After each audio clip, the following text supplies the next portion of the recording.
Why you ruin my moment? On the docket for today's show, man, we do want to get into is this Justin Fields era coming to an end? Kidd has an interesting take on that. As always, I'm on the opposite end of that take. But that's what makes the show interesting. And then we want to go a little bit more national with it as well on the second half because, listen, I know the Cowboys got a win last night, but let's stop ourselves. Come on now, guys. Let's not do this here. But hey, we got all that and more in today's episode of the Windy City Breeze Sports Talk Daily. Hit that like button, subscribe to the page. Do Talk Chicago Sports daily on this channel. It's the only channel Talk Chicago Sports. Hot Chicago Talk. So make sure you get in tune with us, man. Hey, so you had an interesting take yesterday. We're going to drop that video on the Chicago Bears Breeze as well. So tune in with us over there. But very interesting take on is Justin Fields era here in Chicago coming to an end. Why don't you break that down for the people? Because I do think that you have it's interesting in how you're putting the era to an end and where you're putting the blame on this. What was your take basically? So because I know a lot of people are going to sit there and be like, I knew Kidd wasn't a Justin Fields fan. He's not a real Bears fan. Chillax. Like, relax real quick, my man. Like, realistically, I said it at the beginning of the season. I said it during the draft. The Bears just weren't ready to make that leap. We weren't. We didn't have the infrastructure there. So when I say that the era is coming to an end, I'm looking at if he's injured, let's just say this injury lasts several weeks. We don't have a bye. We don't have a bye in this break.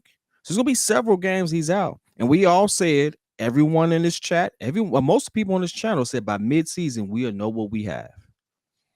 Well, we're about to be mid-season, and we don't know what we have.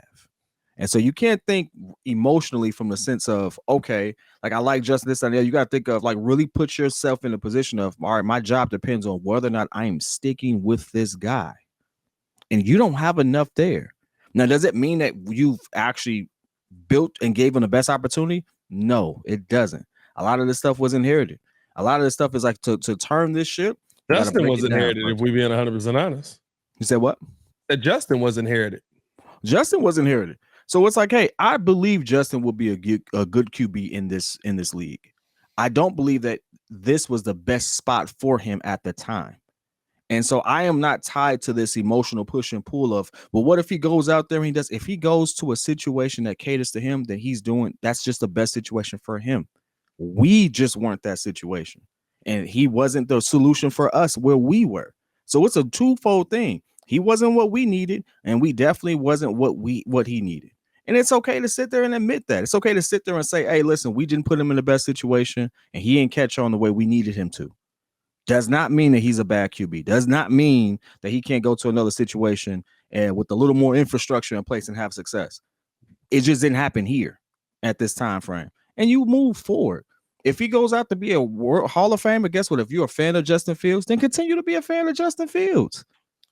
Continue to be a fan. Root for him. Cheer for him. I will. I like him. I will. I'll root for him wherever he goes. But where the Chicago Bears need to go, it may not align right now. And so give Poles the opportunity to sit there and really do his rebuild. This is kind of like a retool rebuild at the same time. Nah, let's just go ahead. And we knew we were going to be trash. Just burn it down. Do a full retool, full rebuild. Every GM gets his guy. That wasn't his guy. And let's see where we go from there. And that's just what my stance on it. Now, I hear this a lot. It doesn't fix the problem. God, I'll tell you where you're wrong. One, it doesn't fix the problem, right? And I think here's the thing. No matter where Justin Fields is, right? If Justin Fields leaves, I'd probably be more of a fan of Justin Fields than where the Bears are right now. But the biggest issue is you're resetting, you're using a draft pick on a player that is the next generational talent, right? That's basically what it would be. You use the draft pick on Caleb Williams. That's your next generational talent. Okay.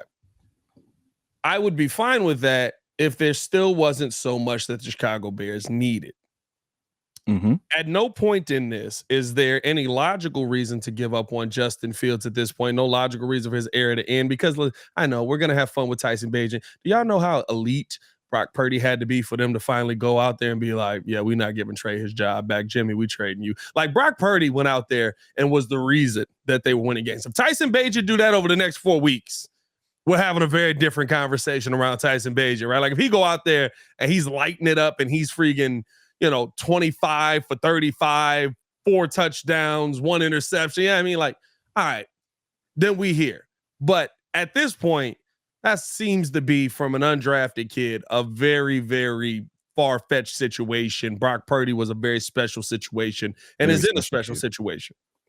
The issue right now with where you are, if you go out there and you reset everything, you move on from Justin, you draft Caleb Williams, is that you use that pick on Caleb Williams and you now have to establish the rest of your team with the remaining picks you have. Now you have a lot of picks, but to me, if you go out there and you take that pick and somebody's dying for Caleb Williams, which there's going to be teams that are dying for him. Listen, the entire league looks mid.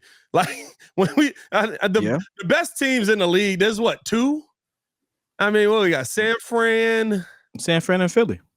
I don't even think Philly looks elite. They red zone offense is deplorable. Their defense still looks really good. But like San Fran looks like a complete team. I mean, I guess Philly, I leave Philly in there as well. Yeah, I mean, but they had issues in the red zone the entire time. Buffalo still looks good. I mean, you can. There's a couple, right? But there's a lot of people that were, when you look at it, that will be wanting that quarterback pick. I think that you could leverage that to assess more of the holes that you have on this team. And there will be another guy. I guarantee you this. There will be another quarterback that comes in and people are crying and saying, oh, my God, he's a generational talent. And I want people to look at the Brock Purdy situation and understand if you left Jimmy G in that situation, they're probably still in the same spot. If you left Trey Lance in that situation, they're probably still in the same spot. Why are they still in the same spot? Because the rest of the team is good. 90% of the time, what am I asking Brock Purdy to do? Set hut, CMC, where you at? Hey. There you go. Yep. Oh, 40 yards. That's crazy. Hold on. I got to catch up. I'm winded. Now, can Purdy put the ball on him? You know what I mean? Like I'm just saying, bro, like when I look at how I want the team to be built and how I see Philly building this team, right? Who took the Philadelphia Eagles to a Super Bowl win? This is the same offensive line, and for the most part, a good chunk of that defense that was still there. Now, they've moved on from some pieces since then, added younger pieces in, different things like that. But Nick Foles won the Super Bowl. And I believe Jason Kelce was right there on that team. You know what I mean? So I believe Jason Kelce was on that team. He'd been in Philly his whole career. He'd been in Philly since 2011. When did Philly win? Philly won in 17. Okay, then yeah, you're right. Right? Am I tweaking on that? If it was in the last 10 years, then you're right. I'm just drawing a blank, but Nick Foles didn't win that championship before Jay Cutler was out the league. You know what I mean? While Jay Cutler was in the league, I should say. But for me, I look at how those guys built the championship teams. Even with Pat Mahomes is a generational talent. He is, and I think that he's arguably the greatest thing that we've seen at the quarterback position. Now he's got some rings to go, right? But talent-wise, along with the winning mentality, to me, he's one of the greatest things that we're seeing at the quarterback position right now. And I think that that's going to carry over, hopefully, to more Super Bowls in the long run. But you can't forget the fact that the line was in place when he got there. Travis Kelce was in place when he got there. Tyreek Hill was in place when he got there. Those things to me make the biggest difference. And so I wouldn't even want to move on from Justin Fields, even if he is not what people say he is, even if he is not this generational quarterback. Mostly because to me, when I look at Justin Fields, if he's a placeholder, he's not a bad placeholder. Yes, he is. If I put everything else in place. He's a bad placeholder because you don't know that. Like, here's the thing. I love you, bro. But there's nothing you can give me to showcase that. You can only give me 2 things. One, he ran for 1,200 yards. That's great. I got a running back for that. And you give me 2 games with DJ Moore. He had 6.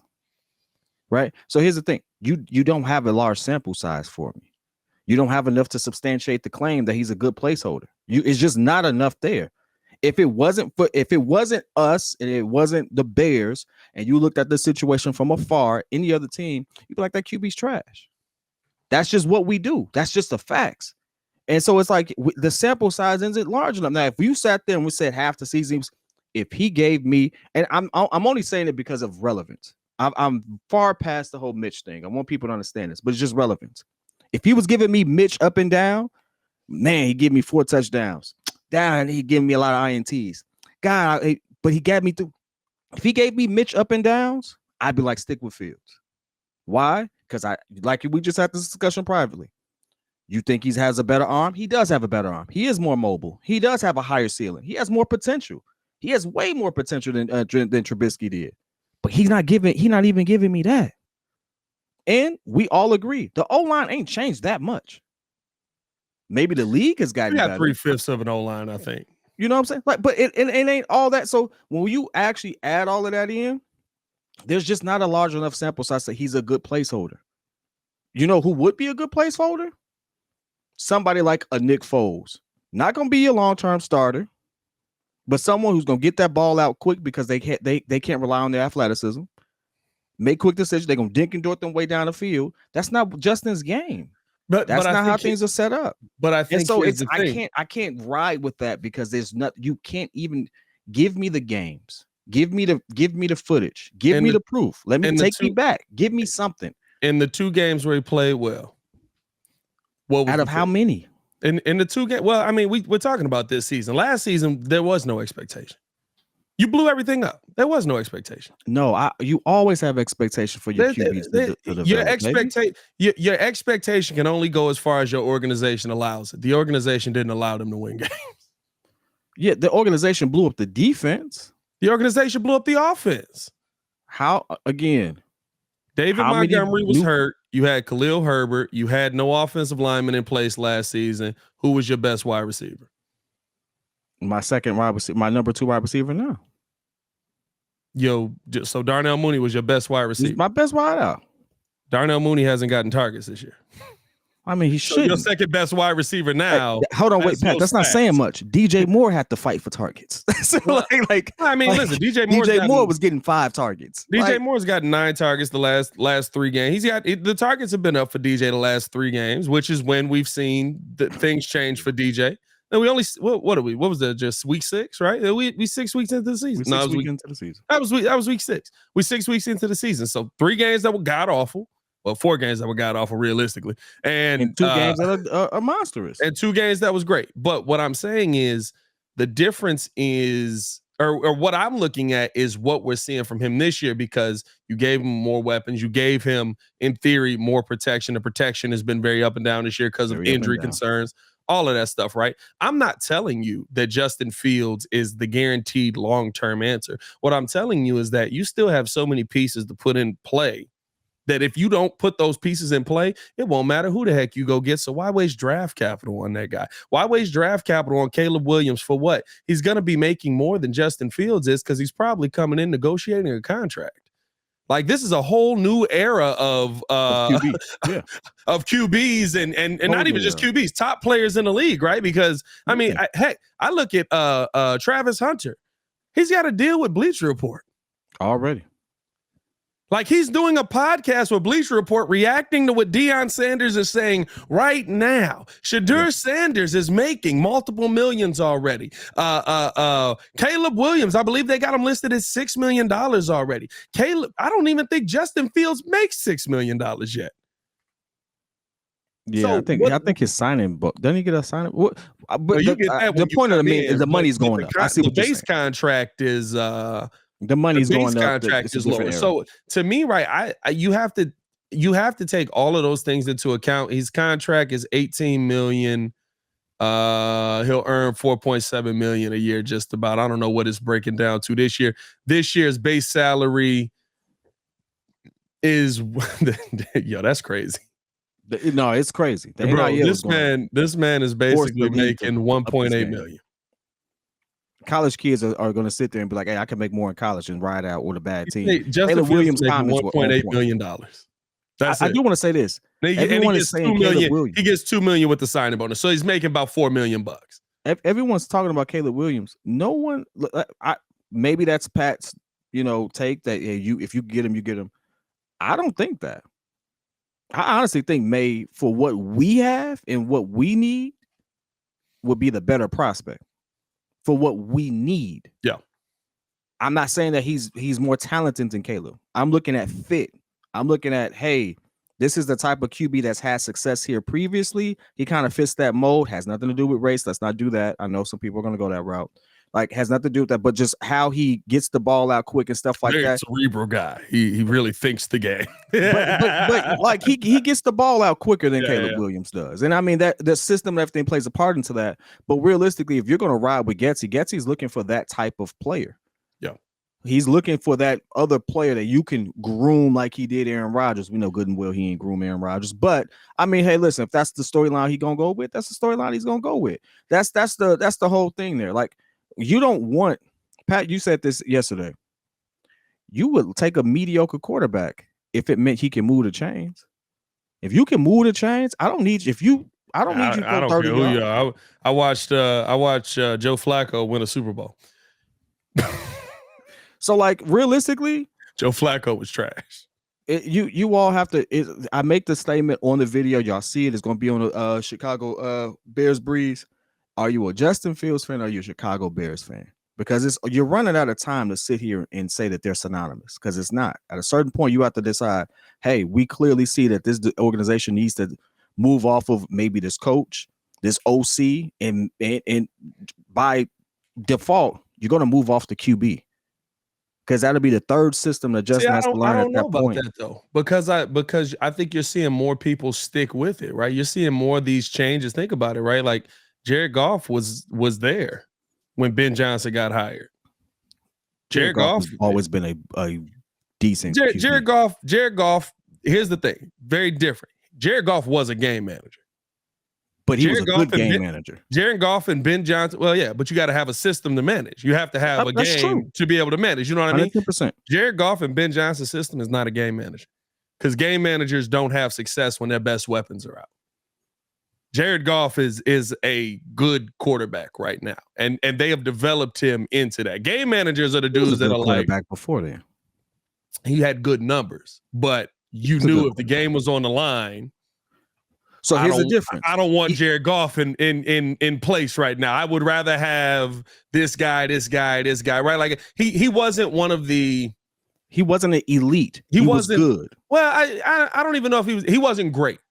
Jared Goff right now is great. Jared Goff right now should be in MVP conversation. He's got an 11 touchdown to 3 interception ratio right now, right? So when the point of saying all of that is, I don't think that it's the same as it was before, where if we get the coaches out of here, we get the OC out of here, then take the quarterback with you, because it wasn't Matt Eberflus's quarterback either, right? Like normally they've done such a bad job. Usually you give a coaching staff 2 quarterbacks. They've done such a bad job. Justin Fields probably will outlive them here. And it all goes into everything that the Chicago Bears have at once. It just kind of, it works in Justin's favor, because Justin is the best cheap option for the Bears right now. Now, if I go get Ben Johnson and Ben Johnson fixes Justin, and that coincides with how Detroit built their team, right? We're going to draft more offensive linemen. We're going to draft more defensive linemen. We're actually going to get a 3 technique. Like that'd be like, I like what Javon and Pickens are developing into, but getting a 3 technique makes that entire defense you built look way better. Then all of a sudden you bring in the new offensive guy, whatever it is, and hopefully you pick the right one. Now I will say this: he picked the wrong coach again, and that's what the thing is. I realized I didn't say new GM. I didn't say new GM. Pose is not going. No, Pole's gonna be there. Pole's gonna be right. But you know what? Pose is definitely getting this as a stain on his reputation when it comes to Flus right now is Flus and stuff like that. That's a Pose decision. Now, if you all want to say, well, it wasn't his pick, he's going to be tied to that no matter what. Yeah, I mean, listen, I don't know what the narrative is. Let it go. My favorite thing is when we like a guy, we try to like change what the narrative was initially. Like, bro, remember when Matt Nagy wasn't Ryan Pace's pick? Like I remember that. Yeah. I remember that came. I was like, well, they didn't really want Nagy, but the McCaskies thought he was like, no, Matt Nagy was Ryan Pace's pick. Get him out of here too. Yeah, I mean, like it's okay to say guys screwed up. So and that's the thing. Now Pose is everyone's going to be looking at Pose like, hey, well, you got that's your man's. And that's his man. Y'all, come on. It's going at a certain point, your GM is going to feel the pressure. And at the end of the day, let's just say it's not his pick. Guess what? None of them are then, right? Even Justin. So if you're going to bring a new kid in, you're going to sit there, you're going to run, you want some continuity between all of them. You want the same learning curve, and you don't want to deal with a QB in his fourth year where you're going to have to start talking about, am I extending him and stuff like that and all that stuff. No, like all that becomes distraction. You start fresh. Restarting that clock now, that I know that conversation may have seemed premature last draft or last season. It ain't premature no more. We halfway through the season, baby. He may not play for the next couple of weeks. You're halfway through the season. This is a real conversation that happens in every other city that we all tune into. Don't be mad because now it's Chicago. It's Chicago. It's happening here. It may be time to move forward. And how you do that, if y'all stick with Luke Getsy, that's on y'all. I think he's a bad OC. Yeah. But so I don't want Luke Getsy here next year with Justin Fields, and I don't want him here with a new QB. Like I don't want it. Yeah. So Justin Fields right now is in a Baker Mayfield situation. He just never had the weapons. Well, no, Baker had the weapons. And Baker was a better QB. Baker had some weapons. Baker was a better QB because of his situation. Let me say that. I'm gonna be honest with you though. I think that Justin right now, and it has to turn into that, right? But this feels eerily similar to what we looked at when Mike McDaniels came into Miami. There were weapons there. There was a defense that should have been good. There was all of these things that were in place, and you looked at them and you went, "What the heck is going on here? Why are they losing so much?" And then they end up rattling off some wins toward the end of the season. To me, I said this. I think I said this yesterday on the show, but I definitely said this on the post game show. By the way, 95 people in here, hit that like button, man. If y'all are in here right now, hit the like button. Let's grow this thing out, man. Let's get more people up in this mug. Justin Fields, or Sunday, I should say, felt like not so much an indictment on Fields, even though like the play where he gets hurt to me is an indictment on Fields. But that was the biggest stain in the world on Luke Getsy's resume, because I swear it felt like you took 10 days to try and prove my system works. And you notice anytime any coach sits there and sees something that works and then does the things that don't, it always ends up, you look at the quarterback, you look at the players on the field, and you're like, well, why didn't you guys play better? To me, I'm looking at Luke Getsy and I'm going, well, listen, why didn't you have any idea that they were going to blitz? Everybody in this mug knew that they were going to blitz. The entire NFL. 3 wide receiver screens in a row, bro. Hey, that's a bar. Bro, he playing Madden, bro.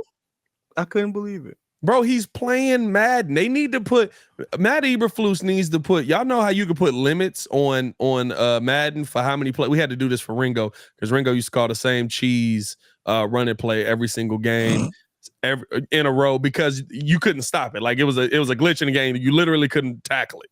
And he would call that play 1,000,000 times a game. So we literally had to put like, you can run plays 2 times in a row. After that, you got to switch the play because you usually don't see people call the same play. This is not the NBA. This isn't the NBA, bro. This ain't LeBron. No, run that again until they can stop this. This is not that. By the way, never see. And so, like, to me, it's I agree. The play that Justin got hurt is on him. He's holding the football too long. There's multiple plays in that game where I looked at Justin and I said, you're holding the football way too long here, bro. But there's also multiple plays that I look at after watching the All-22 that you got guys 15 yards down the field. He has no choice but to hold the ball in some of these situations because that's the only way that play is going to develop. It's also, he's losing a second because Cody Whitehair is trying to snap the football to Jesus Christ up here. And you know, Justin Fields has to do a double reverse backflip. Hey, that's like a bar to go get it.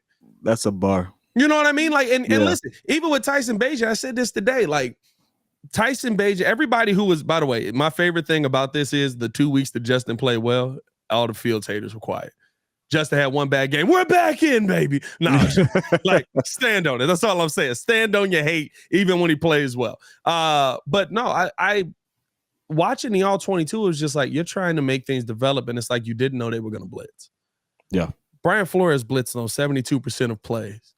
Do you know basically what that means is he knew that they knew that there was nothing they could do against his blitz. You ever seen somebody that was both guys was playing Madden. Both guys were, Brian Flores just went to the blitz package and just kept pressing X. Which blitz is next? It's a blitz. Which one you running? Blitz. Like I don't get, and I say all that to say the biggest indictment on Sunday, yes, there are things that I look at with Justin, and they're the same things I always look at with Justin. He holds the ball too long. I don't know if I can say he's not reading the defense because he really didn't have an opportunity to read the defense, but you had to come into that game. You went 5 wide at the beginning of the game. That I kind of disagree with on all 22. But you know, the funny thing is we'll never know where he should be looking first.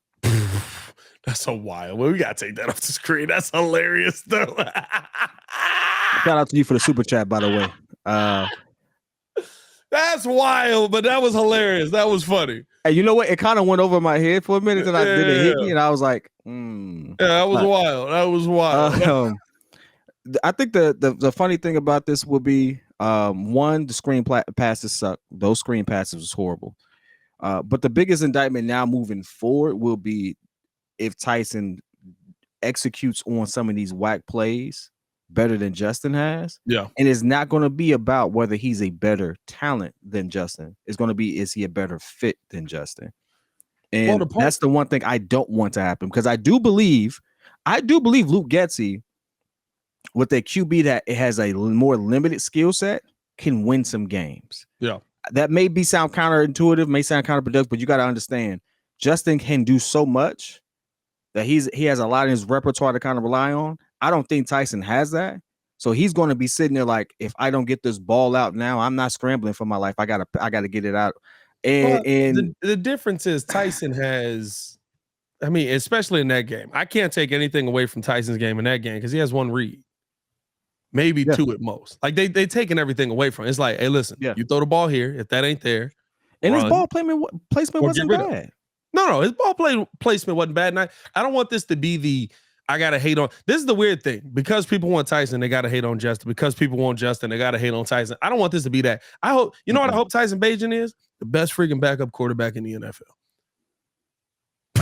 like 100% the best backup. Because if he is, guess what? That means I never have to worry about if my quarterback gets hurt, then I'm going to be concerned. You know why Baltimore fans wasn't worried about Lamar Jackson going down? Because what was his name? Tyler Huntley, whatever his name was a very similar quarterback to what Lamar could do. Couldn't throw the football as well, but could get out there, run the ball, all of that, get out on the edge, all of that.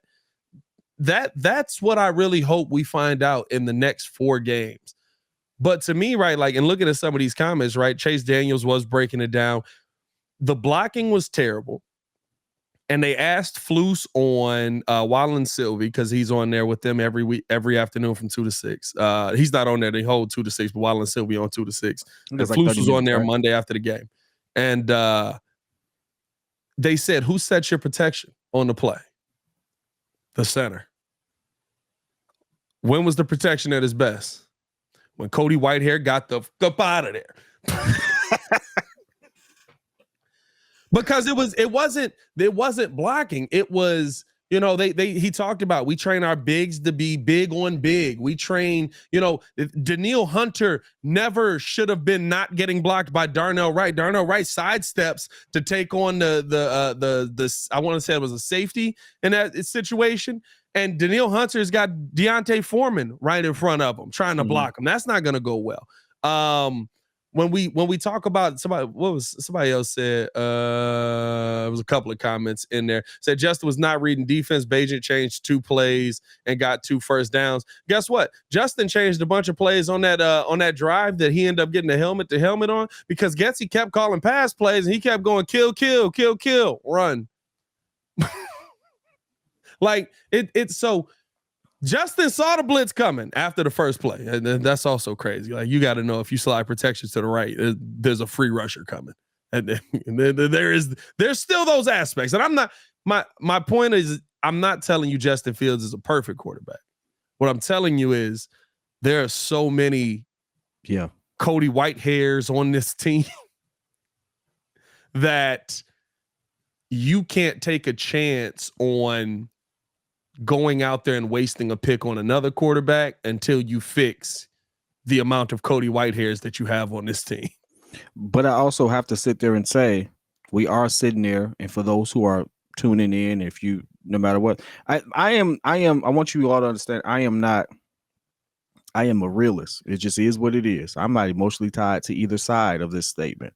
I want the Bears to be good, right? Because it doesn't matter who's our QB. If the Chicago Bears are good, we're all happy, right? So what is the best move for us collectively as a unit? We're comparing a rookie to a third-year starter. And if you're going to sit there and be that person in the chat comparing, well, Beige does this and Justin Fields does that, the reality of it is they shouldn't even be in the same discussion. I just don't know how. Like people are doing this comparison based on the third end of the third going into the fourth, fully knowing that he had one option. like realistic. You're comparing Justin to Tyson based on said hut. Now I will say this: if he was getting football out quicker. He only had one person to go to. He is doubtful to play this next game. Oh, they signed it. They signed a quarterback as well. He's not going to play.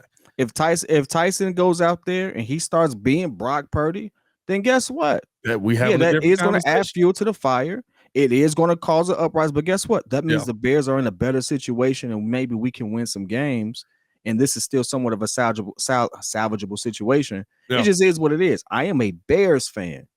I like Justin. Got the jersey. Hope he does well wherever. If it's here, wherever he goes. But if it ain't a good fit, I need to find the right person for my team. That's all it is for me. Yeah. But let's move on, man. I know we got a second half of this one. We're going to appreciate y'all for tuning in. You know what the funniest part